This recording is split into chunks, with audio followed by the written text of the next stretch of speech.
नमस्कार, मैं वीरेंद्र कुमार अधिवक्ता और आप सभी YouTube के दर्शकों श्रोताओं को YouTube के इस चैनल रियल नॉलेज पर स्वागत है। और आज मैं पुनः आप लोगों के समक्ष इस चैनल पर अपना कुछ मंतव्य विचार लेकर हाजिर हूं। तो आज मैं अपनी विचार को जनहित के लिए यहाँ अभिव्यक्त कर देना उचित समझता हूं। तो इस लिहाज से मैं अपना कुछ संक्षिप्त विचार और मंतव्य लेकर आज इस चैनल पर आप लोगों के समक्ष हाजिर हूँ। तो चलिए अब मैं बातों की शुरुआत करता हूँ, चर्चा की शुरुआत करता हूँ। तो आज मैं बात करने जा रहा हूँ कि हम पिछड़े क्यों हैं, इसके पीछे कारण क्या है। इसके पीछे एक बहुत बड़ा कारण यह है कि हम अपनी योग्यता से, अपनी क्षमता से अनजान हैं। और हमारी योग्यता से अनजान होने के कारण हम अपनी दिशा में आज अग्रसर नहीं हैं। हम ज़्यादातर समय दूसरे को देखा देखी करने में गुजार देते हैं और हमारा माइंड का इस तरह से कंडीशनिंग हुआ है, बचपन से ही लोगों का हमारा बहुवचन शब्द का प्रयोग है। तो हमारा माइंड का इस तरह से कंडीशनिंग हुआ है, बचपन से ही ऐसा ट्रेंड किया गया है कि हम ज़्यादातर समय दूसरे को देखा देखी करने में गुजार देते हैं और हम अंधा अनुकरण करने लग जाते हैं, दूसरे के जैसा बनने का कोशिश करते हैं। अंधा अनुकरण, ब्लाइंड फॉलोअर्स। कुदरती तौर पर हम सब कुछ अपनी अपनी विशेषताओं के साथ पैदा हुए हैं। हर शख्स का, हर इंसान का कुछ खासियत है, विशेषता है और हर इंसान में कोई ना कोई विशेष प्रतिभा छिपा हुआ है। हर इंसान का पास कोई ना कोई प्रतिभा है, हर इंसान कोई ना कोई प्रतिभा का स्वामी है। लेकिन हमारा ब्रेन का ऐसा कंडीशनिंग हुआ है, जन्म से ही, बचपन से ही ऐसा कंडीशनिंग हुआ कि उसे दूसरे के जैसा बनने का शिक्षा दिया जाता रहा है। दूसरे के जैसा होना, हम बच्चों को अक्सर सिखाते हैं, देखो उसके जैसा बनो, देखो वो कैसा करता है, वैसे रहता है, वैसे करता है। यही हमारी समस्या है, अंधा अनुकरण। हर व्यक्ति कुछ प्रतिभा का स्वामी है और वह अपने क्षेत्र में यूनिक है। हम यह कह सकते हैं कि हर इंसान इस जगत में यूनिक है। यूनिक से तात्पर्य है उसके जैसा दूसरा कोई नहीं है, वह इकलौता है, बिल्कुल एक दूसरे से भिन्न है। हम अपने आप में एक्स्ट्रा ऑर्डिनरी हैं, दूसरे से हम भिन्न हैं, इकलौता है। हमारा स्वभाव दूसरे से डिफर करता है, हमारी संस्कार दूसरे से डिफर करता है। जन्म के बाद हमारे जिस माहौल परिवेश में हम सब पले बड़े होते हैं, सबका एक दूसरे से माहौल परिवेश अलग है। पारिवारिक पृष्ठभूमि अलग है, सामाजिक संस्कृति अलग है, स्कूल अलग है, लोगों के साथ सोसाइटी अलग है, दोस्त साथी संगत अलग अलग है, तदनुरूप उनका व्यक्तित्व अलग अलग है। सबसे बड़ी बात है कि हम स्वभाव से अलग हैं।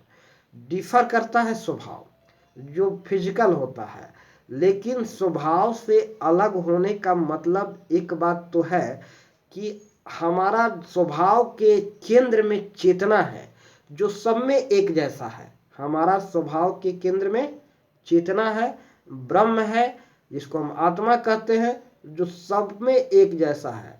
स्वभाव के केंद्र में, बात को ध्यान दीजिएगा, बात को गौर से समझने का प्रयास कीजिएगा।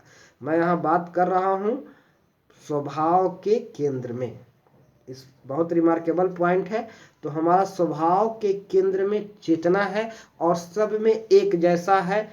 स्वभाव से डिफर होते हुए भी हम एक हैं। यदि हम चेतना पर केंद्रित हैं, हम यदि चेतना पर सेंट्रलाइज्ड हैं, चेतना पर केंद्रित हो जाए, एकनिष्ठ हो जाए, तो फिर हम स्वभाव से डिफर होते हुए भी हम सब एक हैं।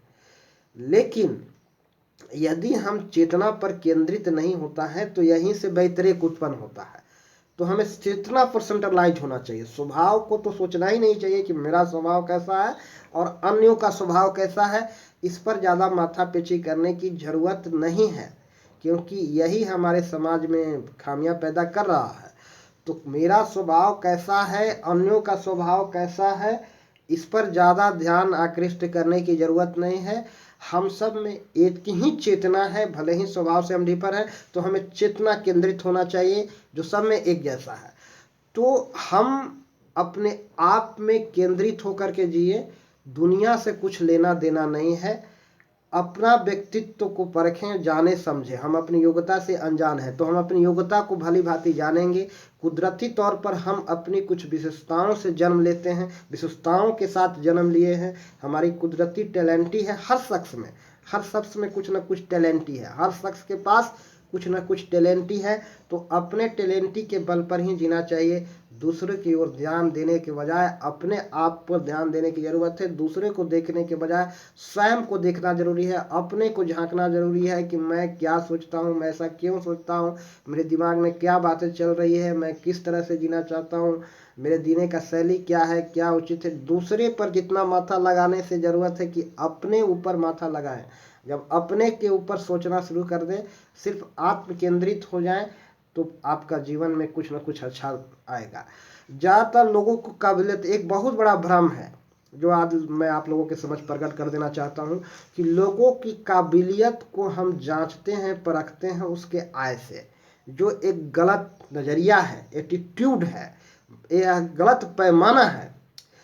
अगर दुनिया में जो सबसे ज़्यादा आय वाला व्यक्ति यदि कोई है तो वह सबसे काबिल और योग्य व्यक्ति नहीं समझा जाना चाहिए। इस तरह से हमारे देश के प्रधानमंत्री से भी ज़्यादा आय वाले लोग देश में हैं, तो वह प्रधानमंत्री से ज़्यादा काबिल, योग्य और सक्षम है, बल्कि देश के प्रधानमंत्री उनके सामने अयोग्य हैं। यह सोचना एक गलत नज़रिया है। तो आय से किसी की काबिलियत को नहीं जांचा जाना चाहिए, क्योंकि आय घटते बढ़ते रहता है। किसी ज़माने में बिल गेट्स दुनिया के सबसे ज़्यादा दौलतमंद हुआ करते थे, लेकिन आज के तारीख में नहीं है। कल कोई और होगा, परसों फिर बिल गेट्स हो जाएंगे, कौन जानता। तो आय, किसी योग्यता और काबिलियत को आय के आधार पर नहीं परखा जाना चाहिए। हम सब कुदरती तौर पर एक विशिष्ट खासियत के साथ जन्म लेते हैं। सब लोग डांसर नहीं हो सकता, सब लोग सिंगर नहीं हो सकता, सब लोग पॉलिटिशियन नहीं हो सकता, सब लोग साइंटिस्ट नहीं हो सकता, सब लोग जो है फिलोसफर नहीं हो सकता। तो हर आदमी अपने आप में अनूठा है, उन कुदरती विशेषताओं के साथ जन्म लिया है, और स्वयं को केंद्रित हो जाना चाहिए और अपनी योग्यता और क्षमता को भली भांति समझना चाहिए। और आय के आधार पर हम किसी की योग्यता को नहीं परखें, यह उचित नहीं है। आय के आधार पर किसी योग्यता को जांचा परखा नहीं जाना चाहिए कि जो ज़्यादा कमाता है ज़्यादा काबिल है, जो कम कमाता है ज़्यादा कम काबिल है, जो ज़्यादा पैसा कमा रहा है खूब दौलत वाला ज़्यादा होशियार है। ऐसा नहीं है। आप उस काम को करें जहां करके आप संतुष्ट हो, सेटिस्फाइड हो, और एक पॉजिटिव, एक सही मायने में जो जीवन जी सकते हैं। अपनी योग्यता के अनुसार, अपनी क्षमता वाला काम, अपनी रुचि वाला काम करके ही जी सकते हैं। तो अपने रुचि पर ध्यान केंद्रित कीजिए। दुनिया के आय की ओर ध्यान मत लगाइए कि अगला कितना आय है, मेरा क्या आय है। और जो कुछ भी प्राप्त हो संतोष से जीना चाहिए, लेकिन अपनी अभिरुचि को ही काम पर ज़्यादा फोकस करना चाहिए। उसी से एक फुलफिल लाइफ जी पाएंगे, एक सेटिस्फाइड लाइफ जी पाएंगे, एक संतुष्ट जीवन जी पाएंगे आज। और यही हमारा जीवन जीने का एक नज़रिया होना चाहिए। और मैं इन्हीं शब्दों के साथ, मैं ज़्यादा कुछ कहने में असमर्थ हूँ क्योंकि समय का अभाव है। तो सभी दर्शकों से मैं अपनी बात को मैं यहीं समाप्त करना चाहूँगा, और सभी दर्शकों से मैं कहना चाहूँगा कि यदि मेरी बातें पसंद आए तो जनहित में वीडियो को अधिकतम लोगों को शेयर करें। हो सके मेरे वाणी से, मेरे वक्तव्य से, मेरी चर्चा से किसी को कुछ लाभ हो जाए, किसी को कुछ फायदा हो जाए, यही मेरा उद्देश्य है। तो अधिकतम लोगों को इस चैनल पर प्रस्तुत की जा रही वीडियो को शेयर करें और चैनल को सब्सक्राइब अवश्य करें। तो अंत में मैं सभी दर्शकों को प्यार भरा नमस्कार बोलना चाहूँगा। सभी को मेरा प्यार भरा नमस्कार। जय हिंद, जय भारत, जय श्री राम। मैं जय श्री राम बोलना कभी नहीं बोलता हूँ, क्योंकि जान लीजिए कि मैं जय श्री राम का ही भक्त हूँ। तो अंत में सभी को जय श्री राम, नमस्कार, जय श्री राम।